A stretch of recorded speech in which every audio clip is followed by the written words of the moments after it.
জামায়াত ও কওমি ঐক্য হতে বাধা নাই কেন? জামায়াত ইসলামী রাজনীতির বড় শক্তি কিভাবে? আলেম ওলামারা যদি ঐক্যবদ্ধ না হয় তাহলে কোনো অবস্থাতেই আল্লাহর রহমত আশা করা যায় না। মাওলানা মওদুদী সাহেব একজন মানুষ, তারও ভুল হতে পারে। আসসালামু আলাইকুম ওয়া রাহমাতুল্লাহ। নাহমাদুহু ওয়া নুসাল্লি আলা রাসূলিহিল কারীম, আম্মা বাদ। প্রিয় দর্শক, আশা করি সবাই ভালো আছেন। আজ আমরা অত্যন্ত গুরুত্বপূর্ণ একটা বিষয় নিয়ে আপনাদের সামনে উপস্থিত হয়েছি। বিষয়টি হলো জামায়াত ও কওমির ঐক্যের বিষয়ে। দেখুন, ঐক্যের বিষয়ে কথা বলতে গেলে প্রথমেই বলতে হয় আল্লাহ রাব্বুল আলামিন তার কালামের মধ্যে পরিষ্কার করে বলে দিয়েছেন, ওয়াতাসিমু বিহাবলিল্লাহি জামিআ ওয়া লা তাফাররাকু। আমরা এই আয়াত সম্পর্কে বিস্তারিত কোনো কথাই বলতে যাব না, শুধুমাত্র এতটুকুই বলবো যে আলেম ওলামারা যদি ঐক্যবদ্ধ না হয় তাহলে কোনো অবস্থাতেই আল্লাহর রহমত আশা করা যায় না। এটা আপনি লিখে রাখতে পারেন।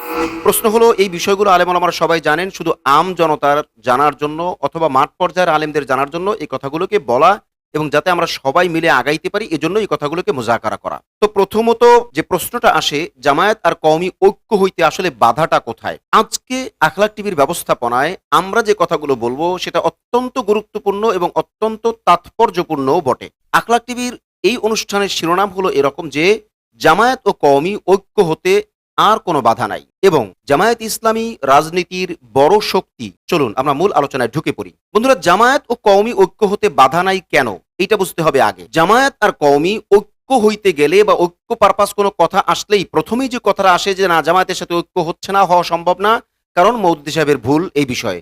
তো এই আকিদা কেন্দ্রিক বিষয় আছে বা মওদুদী সাহেবের ভুল কেন্দ্রিক এই আকিদার সাথে মিলঝুল করে যে বিষয়টা আছে এইটাই সামনে আসে, আগে পরে ঘুরে ফিরে এইটাই সামনে আসে।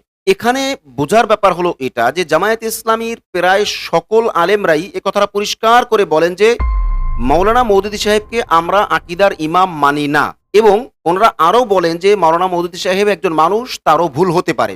যেহেতু তারা মওদুদী সাহেবের ভুলটাকে মেনেই নিয়েছেন, সেহেতু এইটা নিয়ে বর্তমানে অন্তত এই পরিবেশে বা এই সময়ে ঐক্যের জন্য এই বিষয়টা সামনে আনা মোটেই উচিত হবে না, এই বিষয়টা নিয়ে আলোচনা করা মোটেই উচিত হবে না। তো মওদুদী সাহেবের প্রসঙ্গ যদি আপনি একটা সাইডে রাখেন যে ঠিক আছে, এটা নিয়ে তো জামাত আর বাড়াবাড়ি করছে না এবং এটা তো জামায়াত জাতিকে গেলানোর জন্য চেষ্টা করছে না, যেহেতু এটা করছে না সেহেতু তারা যদি পার্সোনাল আমল করে ওটা তাদের দায়ভার, এই প্রসঙ্গটাই আমরা বাদ। তো মওদুদী সাহেবের প্রসঙ্গ আপনি যদি বাদ দেন, অর্থাৎ মওদুদী সাহেবের ভুলের বিষয়গুলো আপনি যদি বাদ দেন, তাহলে জামায়াতের সাথে কওমির বা কওমি ধারার কওমি ঘরানার সকলের সাথে ঐক্য হইতে আর কোনো বাধা থাকে না। বিধায় আখলাক টিভি এটা দাবি করেই বলছে যে জামায়াত আর কওমি ঐক্য হইতে আর কোনো বাধা নাই।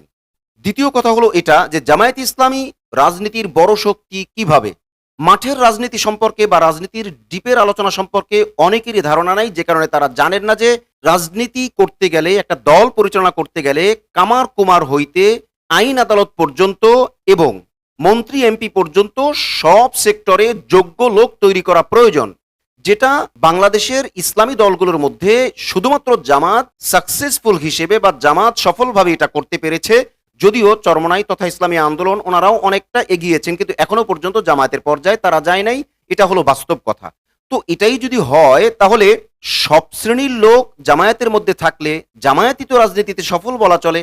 আর অন্যান্য দল যারা আছেন, অর্থাৎ ইসলামী ঘরানার অন্যান্য যত দল আছেন, তারা যেহেতু জামায়াতের মতো এত শক্তিশালী হয় নাই এবং সব সেক্টরে পর্যাপ্ত পরিমাণে লোক তৈরি করতে পারে নাই, সেহেতু জামায়াতকেই আপনার রাজনীতির মূল বা রাজনীতির বড় শক্তিধর ধরতে হবে, এটাই বাস্তবতা।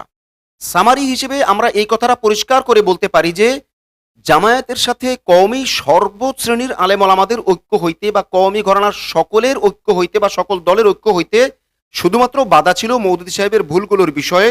যেহেতু সেই ভুলগুলোর বিষয় এখন আর কোনো ব্যাপার না, সেটা আপনি পাশে রেখে সামনে আগাতে পারেন, অতএব জামাতের সাথে ঐক্য হইতে আর কোনো বাধা নাই। এবং জামায়াত যেহেতু সব সেক্টরে লোক তৈরি করেছে, সেহেতু জামায়াতই হলো ইসলামী রাজনীতির শক্তিধর দল। অতএব জামায়াতকে অগ্রাধিকার দিয়ে জামায়াত সহ ইসলামী সকল দলের কেন্দ্রীয় পর্যায়ের নেতারা বসে আলাপ আলোচনার ভিত্তিতে যদি সামনে আগায়, তাহলে আমরা মনে করি এক সপ্তাহ সময়ও লাগার কথা না, একটা মুসলিম উম্মার কল্যাণে আলেম ওলামাদের একটা জাতীয় বৃহত্তর ঐক্য গড়তে আল্লাহ রাব্বুল আলামিন সেই তৌফিক সকল ইসলামী দলকে দান করুন। এবং আমরা যারা আলোচনা করছি, মাঠে ময়দানে কাজ করছি, আমাদেরকে আল্লাহ রাব্বুল আলামিন সকল দোষ সামনে রেখে গুণ নিয়ে ঝাঁপায়া পড়ার এবং এক দল অপর দলের, এক ব্যক্তি অপর ব্যক্তির সকলের গুণগুলো নিয়ে আলোচনা করে আমরা যাতে সুন্দর একটা সফট এনভায়রনমেন্ট তৈরি করতে পারি, এই তৌফিক আল্লাহ পাক আমাদেরকে দান করুন। আজ তাহলে এই পর্যন্তই। আসসালামু আলাইকুম ওয়া রাহমাতুল্লাহি ওয়া বারাকাতুহু।